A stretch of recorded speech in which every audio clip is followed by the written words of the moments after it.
Hello and welcome to today's stock analysis of Apple. During our stock analysis, we're going to explore the key pillars, examine the ownership, look back at past results, we'll find out what the analyst predictions are, as well as giving the business a valuation, and examine the potential return on our investment, and finally we will summarise our findings.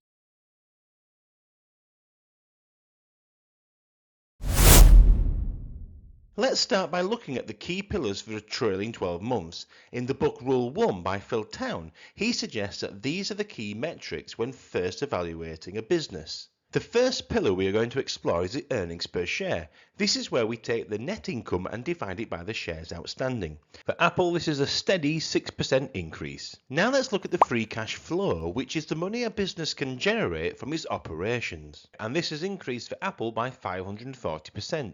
Then we come to the next pillar, which is revenue, and this tells us how good the company is at generating income before deducting expenses. And their revenue has only increased by 2% last year. Book value is calculated by subtracting the total liabilities from the total assets, and this indicates the equity growth for the company. And for the last 12 months, Apple's book value has increased by 21%. Now we want to turn our attention to the management of the business by looking at the return on invested capital and the return on equity.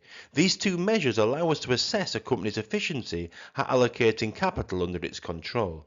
And the return on invested capital is up by 55% and return on equity is up by 136%, which is pretty incredible. Now we move on to debt, and Phil Town prefers a company that is able to pay off debt with their free cash flow within 3 years. At 8.36, it's a little higher than we would like it to be. In this next section, we will now focus on other key metrics which will help define an excellent business. Now let's look at the gross margin, which is the amount of money a company retains after incurring the direct costs associated with producing the goods it sells and the services it provides. And the gross margin is 45%, which is pretty healthy. Next we come to the operating profit margin. This tells us how much profit a company makes on $1 of sales after paying for costs of production, such as wages and raw materials, but before paying any interest or tax. Considering the gross margin was 45%, the operating profit margin at 31% is very, very good. For Terry Smith, free cash flow yield provides a more realistic view of a business's financial health and profitability than traditional earnings or dividend yields. It's based on the actual cash a business generates rather than reported earnings, which may be subject to various accounting adjustments. He typically looks for a company that has a free cash flow yield of 5% or higher. The free cash flow yield at 0.47% is very low considering the amount of money they bring in. After that, we come to the PE ratio, which Peter Lynch believes is a key indicator when evaluating if a company is under or overvalued. The PE ratio is 27, it is slightly higher than what we would like it to be. Lastly, we come to the enterprise value divided by the earnings before interest and taxes. Like Peter Lynch, Joel Greenblatt uses this metric to identify if this company represents value for money. And at 22, this is just slightly over the amount we would like it to be. Having looked at all the key pillars, let's give Apple an overall score. The earnings per share, revenue and free cash flow yield have given half a point each, whereas the return on equity, the PE ratio and the enterprise value to EBIT ratio have given that 0 points each, which gives a total score of 6.5 out of 11. If you're interested in reading the annual report, I've included a link in the description below. Apple is a mega cap company and Morningstar believe they have a wide moat. Now let's look at the ownership. There are currently 8 super investors who own this company. If we look back at Terry Smith's previous sales and purchases, we can see that he did have a big spell of selling out of Apple, whereas now in the last 3 quarters he has bought back into Apple. However, 10 super investors have sold some of their shares in Apple, if not sold out of them. We can see that Bill Gates has bought and sold Apple, but recently in the last 3 quarters, he has been consistently selling. Now we look at the past historical prices of the company, as this will help us build a picture of periods of success or failure the business has been through. We can see that Apple's share price has consistently been going up over the last 10 years.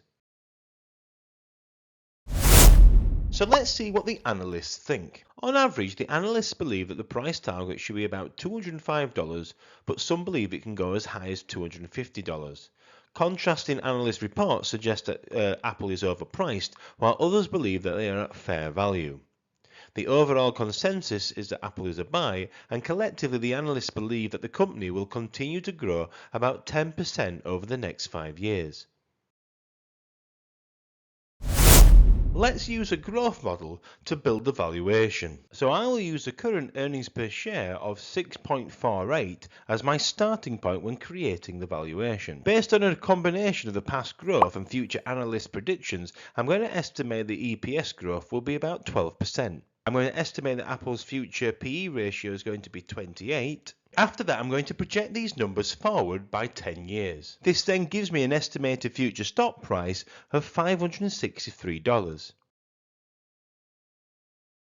We then need to include a 15% return, and then we work out the current value, which Philtown calls the sticker price, of $139. And finally, we're going to apply a margin of safety, and in this case, it's going to be a generous 50%, which gives me a buy price of about $70 per share. Or if I apply a 20% margin of safety, it gives me a share price of $111.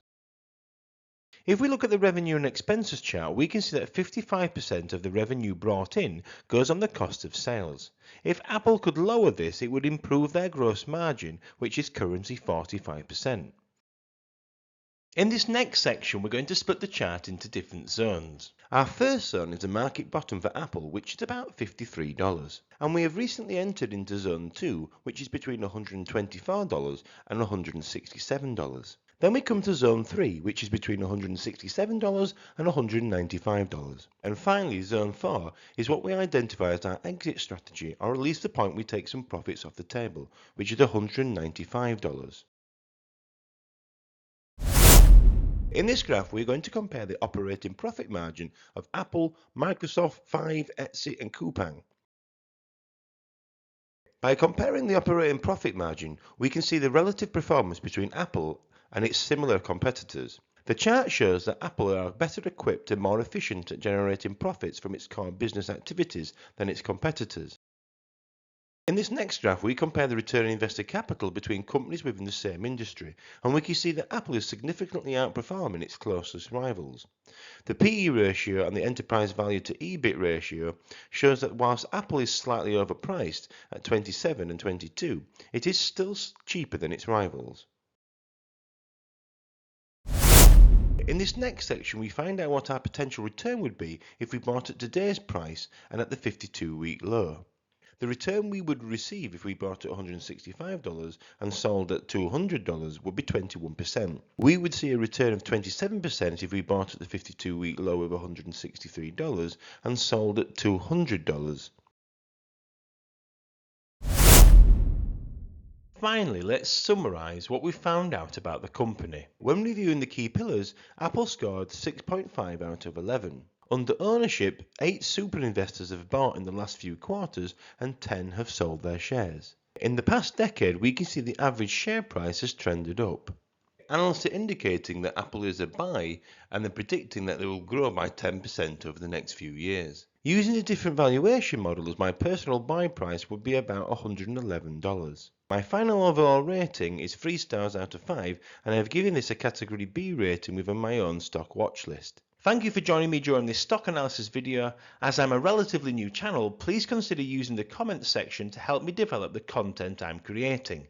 And lastly, if you've enjoyed the video, it would be greatly appreciated if you could like and subscribe to help the channel grow.